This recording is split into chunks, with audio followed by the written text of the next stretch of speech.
tälleen, kello on vasta 8:15 ja te meinaatte lähteä katrillia vetämään. Miltä se nyt tuntuu? No tämmönen pieni kevyt aamujumppa tässä samalla, niin en tarvitse käydä aamulenkillä. Nimenomaan. Miten ootteko te jo lämmitellyt vai tuleeko tämä lämmitys tässä samassa yhteydessä? Ollaan me tuolla vähän lämmitelty jo. Pieni verkka tehty. Te vedätte kuitenkin tämmöisen kouluratsastuskatrille, eikö niin? Juu. Mitäs jos me haluttais kuitenkin nähdä, että menette näillä metriesteitä, niin onnistuuko tänään? No kyllä me voidaan aliniistä mennä, ei ihan metriä.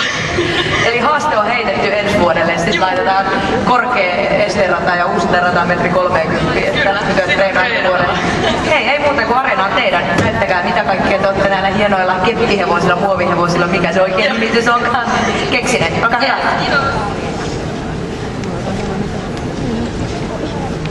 Käydään vielä vessassa.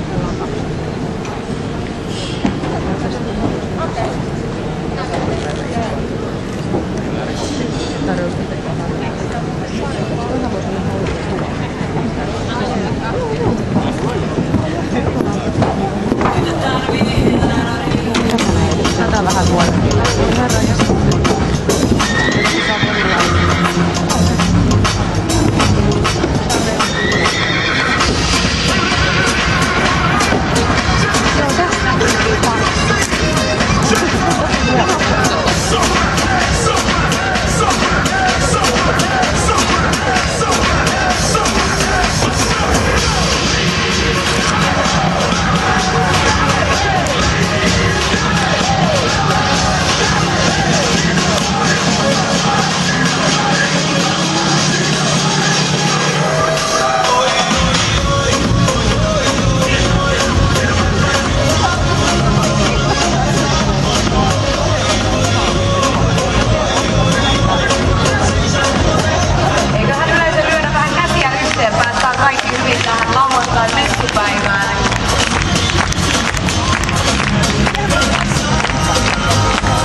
vieraat.